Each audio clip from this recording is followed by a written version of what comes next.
Salut à tous, bienvenue à la pièce unique, le premier roller bar de France. On vous accueille en famille pour venir patiner, boire des coups ou vous divertir à la boutique.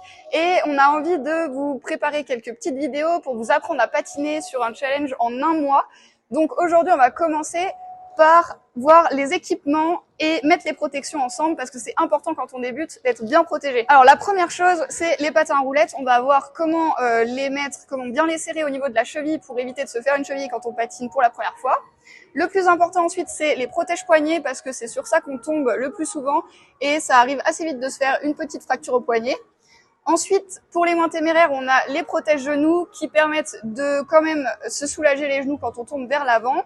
Les protège-coudes, assez intéressants pour les enfants qui ont tendance un peu à tomber en arrière. Et enfin, le casque pour les gens qui sont vraiment pas à l'aise et pour se sentir plus en sécurité pour aller rouler. Alors, on va aller s'équiper ensemble pour voir comment on met tout ça en détail.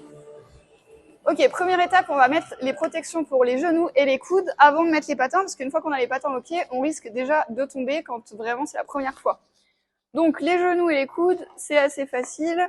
Il y en a une paire qui est plus grosse que l'autre, donc la grosse, ça va sur les genoux et la petite sur les coudes. Donc on retire tous les scratchs, on le positionne avec la jambe un peu tendue et on vient passer dans les petits anneaux qu'il y a de chaque côté et on resserre pour scratcher correctement.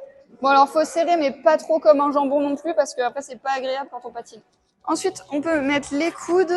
Alors pour ceux qui ont des bras un peu frêles comme moi, vous pouvez passer directement par la main sans déscratcher et après vous pouvez revenir ajuster avec les scratchs pour que ça soit bien maintenu au niveau du bras. Le but c'est encore une fois de pas être en garrot non plus, hein. C'est juste il faut que la protection elle tienne pour pas que ça glisse quand vous patinez. Et avant de mettre les protège-poignets, on va mettre les patins parce que quand on a les protège-poignets, on est quand même vachement moins habile avec les mains.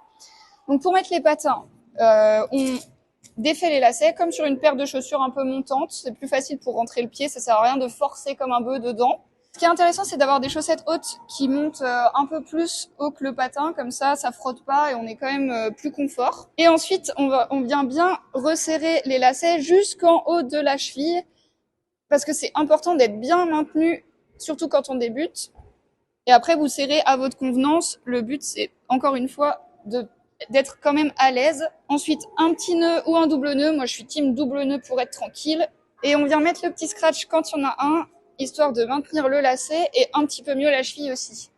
Sur certains patins, on a des petits crochets le long de la cheville. Donc, on vient passer le lacet dans les crochets pour, pareil, monter le lacet jusqu'en haut de la cheville pour bien tout maintenir. Moi, je vous conseille d'avoir une paire de chaussettes en rab pour, à la fin de votre session, pouvoir changer de chaussettes parce qu'on transpire quand même pas mal quand on fait du patin. Maintenant qu'on est sur des roulettes, il nous reste à mettre les protège-poignets qui sont obligatoires dans tout le complexe. Donc, on met la coque sur la paume de la main parce que quand on tombe, on va avoir tendance à poser les mains comme ça. Donc, il y a un trou pour le pouce. On vient mettre le pouce à l'intérieur. On attrape la protection et on vient passer la sangle dans le petit anneau en plastique pour refermer le scratch autour du poignet. Et pareil à l'avant de la main. Si vous avez une montre, ça passe au milieu, donc c'est nickel. Pareil de l'autre côté. On vient enfiler la main. Et on ajuste pour être bien maintenu. Alors il existe d'autres types de protège-poignets. Celui-là, il s'ouvre pas complètement. Donc on va venir passer sa main à l'intérieur du tube pour venir chercher le trou pour le pouce. Et ensuite, pareil, on règle avec le scratch. Toujours la coque sur la paume de la main. On a aussi ce format-là de protège-poignet. Lui, il s'ouvre vraiment complètement et on peut venir chercher la coque dans la paume de la main et le trou pour le pouce de la même manière. Et ensuite, on fait le tour complet du poignet pour venir scratcher celui du milieu et après les autres pour serrer plus ou moins. Dernier élément, le casque. Bon, bah ça c'est assez simple, c'est comme un casque de vélo. On le met sur sa tête, on met la charlotte quand c'est un casque de près et on vient clipser. Ça sert à rien que ça soit serré à la gorge. Le but, c'est juste qu'il soit sur votre tête au moment où vous tombez, si jamais la tête touche le sol. Et ensuite, on peut y aller. C'est fini pour ce petit tuto. On espère vous voir bientôt sur la piste de la pièce unique pour nous montrer vos progrès. D'ici là, vous pouvez nous mettre en commentaire toutes vos questions. Et nous, on se voit bientôt.